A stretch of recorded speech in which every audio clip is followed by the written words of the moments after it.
मित्रों नमस्कार। मैं मुकेश उदैनिया सीधे बोल में आप सभी का स्वागत करता हूं और लोकसभा चुनाव के मामले में सीधी बात लेकर आप सबके सामने हाजिर। लोकसभा चुनाव के मद्देनजर उत्तर प्रदेश, खास तौर पर पश्चिम उत्तर प्रदेश में सभी राजनीतिक दल, पार्टियां सभी बिरादरियों के वोटरों को मनाने और लुभाने में लगी हैं। लेकिन जाति समीकरण इस तरह से उलझ गए कि किसी को कुछ समझ में नहीं आ रहा है। दरअसल हिंदुस्तान के इतिहास में सदियों से पश्चिमी संस्कृति में 36 बिरादरियों का गठजोड़ और उनकी सामाजिक पंचायतों की अहम भूमिका रही है।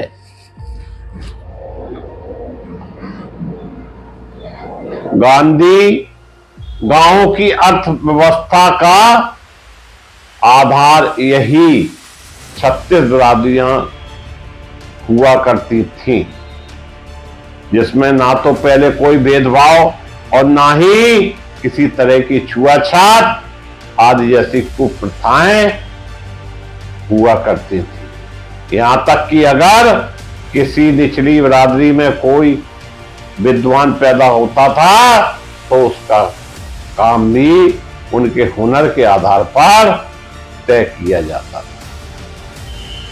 आज क्या हो रहा है यह सभी को पता है मित्रों,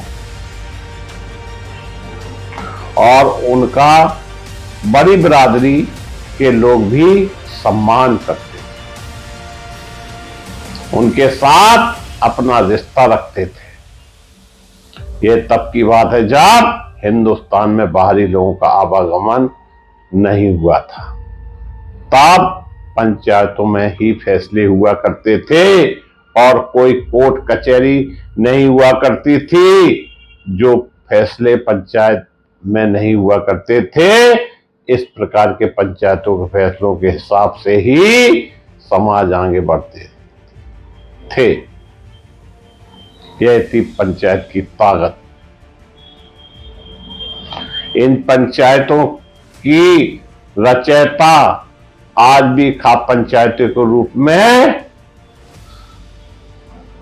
चलन में है, लेकिन बाहरी आक्रमणकारी आए तो उन्होंने दुनिया की सबसे अच्छी हमारी ग्रामीण व्यवस्था को तहस नहस करने के लिए इन 36 बिरादरियों में भी ऐसी फूट डाल दी कि ये जातियां एक दूसरे में कारोबार के मामले में भी थोड़ी बहुत जुड़ी रहीं, लेकिन अपने आपसी भाईचारा के रिश्ते में दरार आने लगी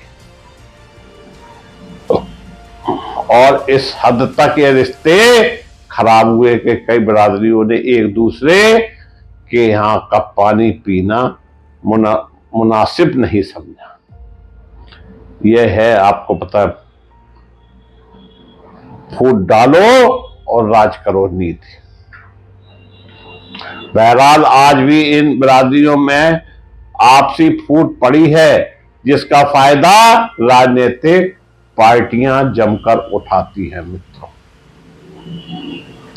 वो जिस इलाके में जिस बिरादरी को वोटर ज्यादा होते हैं, उसी का उम्मीदवार मैदान में उतार कर जीत जाती है और उम्मीदवार जीतने के बाद अपनी बिरादरी का भी भला नहीं करती है। इस बार लोकसभा चुनाव में भी राजनीतिक दलों ने अपने उम्मीदवार इन्हीं जाति आंकड़ों को देखते हुए मैदान में उतारे। यह पश्चिमी उत्तर प्रदेश की बात है, जहां अभी जयंत चौधरी सपा से भाजपा में शामिल हो गए। लेकिन इस बार कुछ बिरादरियों ने सभी पार्टी के नेताओं को असमंजस में डाल रखा है कि आखिरकार वो किसे वोट देंगे। और यह पहली बार हो रहा है कि एक बार सदियों पहले की परंपरा को अपनाते हुए कई बिरादरी पंचायतों में इकट्ठी हो रही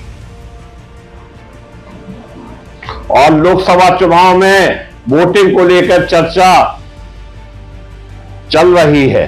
पूरे उत्तर प्रदेश में हर दल के कहीं समर्थन में तो कहीं विरोध में आवाजें उठ रही हैं। मित्रों, राजनीतिक दलों में टिकट बंटवारे को लेकर भी समर्थन और विरोध के सुर इन पंचायतों में गूंज रहे हैं और जिसकी आवाज दिल्ली तक पहुंच रही है।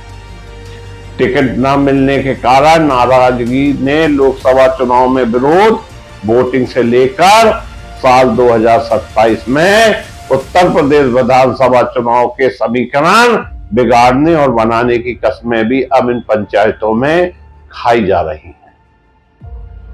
वहीं एक तरफ मुजफ्फरनगर, शामली, कैराना, बागपत और मेरठ, सहारनपुर, ननौत में छत्तियों ने भाजपा के खिलाफ मोर्चा खोलकर उसे चेतावनी दी है, तो दूसरे ओर गुर्जर समाज के लोगों ने भी एक तरफा विरोध शुरू कर दिया है।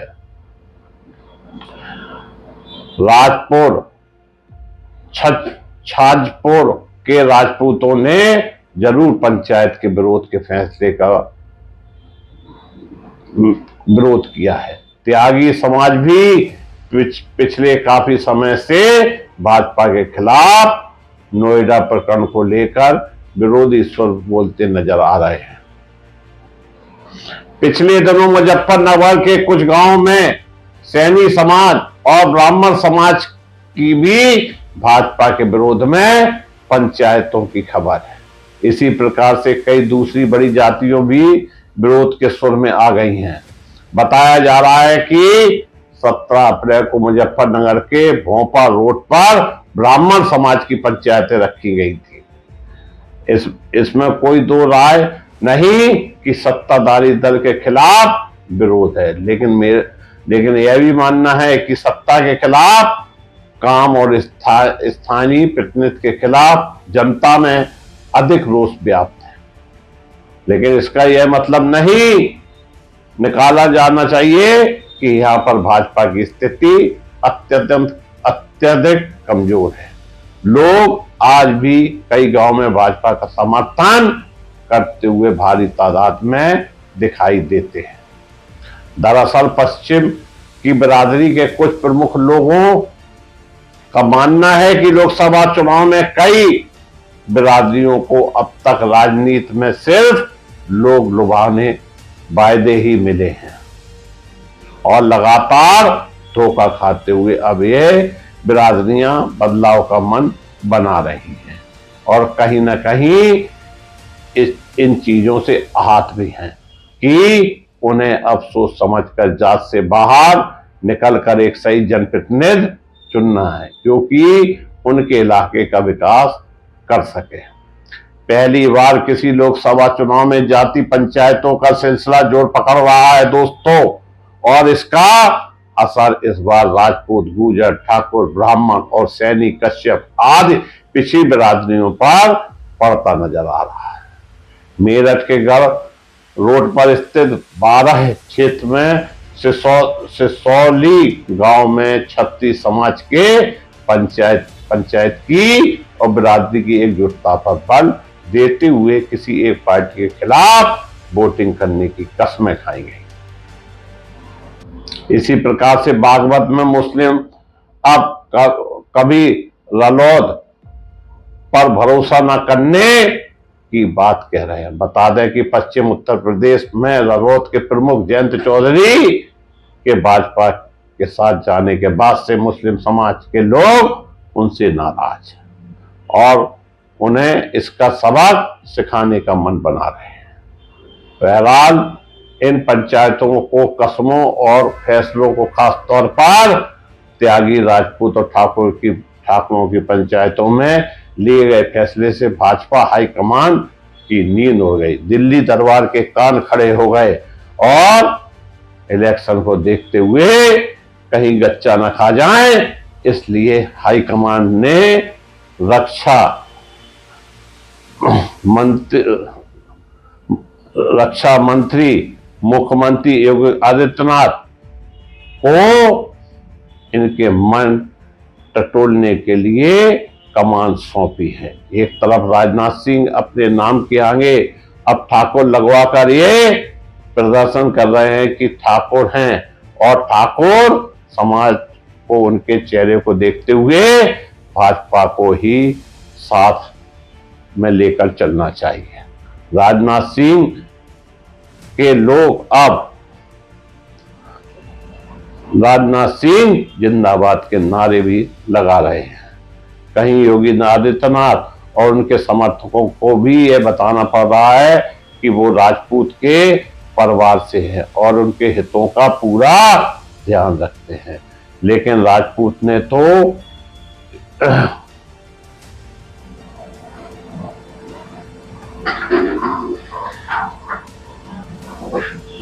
कस्में खा ली हैं कि वो अब भाजपा को वोट नहीं देंगे। ठाकुर समाज की स्थिति भी वैसी है।